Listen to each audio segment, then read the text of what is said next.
নিখিল ৰাভা ছাত্ৰ সন্থা ৪৫ সংখ্যক প্ৰতিষ্ঠা দিৱস লগতে ওদালগুৰি ৰাভা ছাত্ৰ সন্থাৰ ১৮ সংখ্যক আৰু ওদালগুৰি ৰাভা মহিলা পৰিষদৰ ১৬ সংখ্যক লগতে ওদালগুৰি আঞ্চলিক ৰাভা ছাত্ৰ সন্থাৰ ১৭ সংখ্যক আৰু ওদালগুৰি আঞ্চলিক ৰাভা মহিলা পৰিষদৰ ১৫ সংখ্যক দ্বিবাৰ্ষিক অধিৱেশন আমি একেলগে আয়োজন কৰিছোঁ। আজি আমাৰ প্ৰথম দিন আমাৰ আজি ওদালগুৰি জিলা ৰাভা ছাত্ৰ সন্থা আৰু ৰাভা মহিলা পৰিষদৰ প্ৰতিনিধি সভা আৰু আমি প্ৰতিনিধি সভাৰ কাৰণে আমি যা যোগাৰ কৰি আছোঁ। ইতিমধ্যে আমাৰ প্ৰতিনিধিবৰ্গসকল আহি আছে, প্ৰতিনিধিসকল আহিছে, তেওঁলোকে অহা শেষ হ'লে আমি সভা আৰম্ভ কৰিম আৰু আজিৰ যি কাৰ্যসূচী প্ৰতিনিধি সভাৰ যিটো আমাৰ পুৰণা সমিতি ভংগ কৰি নতুন সমিতি গঠন কৰা হ'ব আৰু সেই প্ৰতিনিধি সভাখন শেষ হোৱাৰ পিছতে আমাৰ সন্ধিয়া কালচাৰ প্ৰগ্ৰেম আছে আৰু কালিলৈকে আমাৰ 12 ফেব্ৰুৱাৰী বুধবাৰ আৰু কালিলৈকে আমাৰ মুকলি সভা হ'ব। সেই মুকলি সভাত অসমৰ সমগ্ৰ জাতি জনগোষ্ঠী ইয়াত উপস্থিত হ'ব।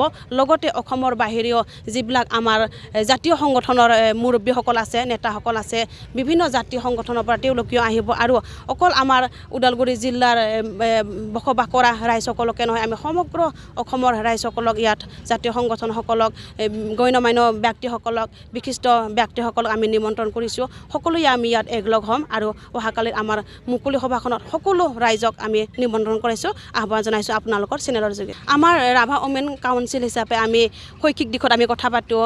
ৰাভা মহিলাসকল শৈক্ষিক ক্ষেত্ৰত কেনেকুৱা ধৰণৰ আগবাঢ়িব লাগিব, অৰ্থনৈতিক ক্ষেত্ৰত কেনেকুৱা ধৰণৰ আগবাঢ়িব লাগিব, সাংস্কৃতিক ক্ষেত্ৰত, সামাজিক ক্ষেত্ৰত কেনেকুৱা ধৰণৰ আগভাগ ল'লে আমাৰ সমাজখন উন্নতি হ'ব, পৰিৱৰ্তন হ'ব আৰু সমাজৰ যি কুসংস্কাৰ সেইবিলাক আমি কেনেকুৱা ধৰণৰ দূৰ কৰিব লাগিব, সেইবিলাক একমাত্ৰ আমাৰ ৰাভা মহিলাসকলে আলোচনা কৰা হয় এই প্ৰতিনিধি সভাত।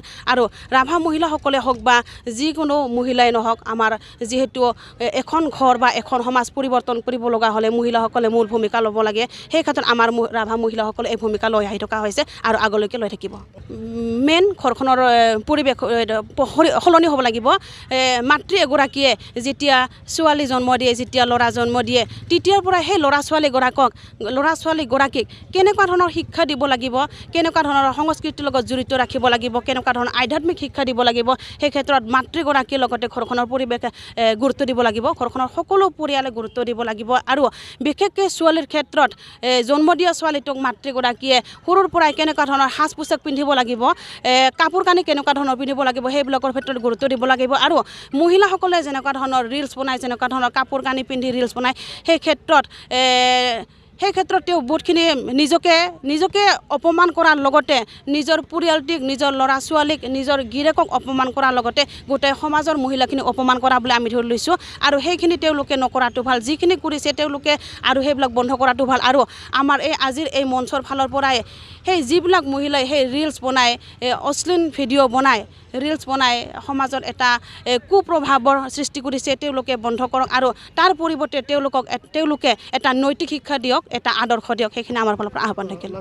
প্ৰথমতে নিজৰ ল'ৰা ছোৱালীক সৰুৰ পৰাই নিজৰ পৰিৱেশটো সঠিক কৰি লাগিব, ভাল কৰি ৰাখিব লাগিব। ডাঙৰক সন্মান কৰা, সৰুক মৰম কৰা আৰু যিখিনি বস্তু সিহঁতক সৰুতে হাতত দিয়া হয় সেই বস্তুখিনি লগৰীয়াৰ লগত ভাগ কৰি খোৱাটো তেওঁলোকে শিকাব লাগিব। আৰু ঘৰখনৰ মহিলা হিচাপে ঘৰখনৰ প্ৰথম দায়িত্ব নিজৰ ল'ৰা ছোৱালীৰ লগতে নিজৰ পৰিয়ালটিক, নিজৰ শাহু, নিজৰ বংশ পৰিয়ালক চোৱা চিতা কৰিব লাগিব। আৰু সেইখিনি চোৱা চিতা কৰাৰ লগতে নিজৰ দায়িত্ব কৰ্তব্য আছে। আজিৰ দিনত শিক্ষিত মহিলা হিচাপে যিহেতু পিতৃ মাতৃয়ে নিজৰ ছোৱালীক বহুতো কষ্ট কৰি শিক্ষিত কৰি এজন মানুহ বনায় আৰু সেই ছোৱালীজনী, সেই মানুহজনীয়ে এদিন আনৰ ঘৰত বোৱাৰী হয়। কিন্তু সেই বোৱাৰীগৰাকীয়ে অকল এখন ঘৰত সীমাবদ্ধ নাথাকি, অকল পাকঘৰৰ কাম কাজত সীমাবদ্ধতা নাৰাখি আৰু পাকঘৰৰ কাম কাজখিনি নকৰাকৈও বাহিৰত ওলাই অহা কথা নহয়।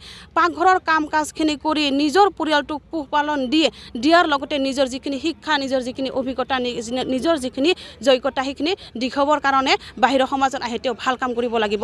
অকল চাকৰি বাকৰি ব্যৱসায় ক্ষেত্ৰতো নহয়, নিজৰ কৰণীয় কামৰ লগতে এখন সমাজত থাকি সমাজৰ কামখিনি কৰি যোৱাটো মহিলাগৰাকীৰ প্ৰধান কৰ্তব্য বুলি আমি ভাবোঁ। আৰু সেইখিনি আমাৰ মাজতো আমি আলোচনা বিলোচনা কৰি থকা হয়। আৰু জীৱনটো যিহেতু মানুহৰ একবাৰে জন্ম পায়, এবাৰে মানুহৰ জন্ম, সেই জন্মটোক নিজৰ জীৱনটো সাৰ্থক কৰাৰ লগতে সমাজখনক সাৰ্থক কৰি লৈ যোৱাটো মানুহৰ কৰ্তব্য আৰু মহিলাৰো কৰ্তব্য।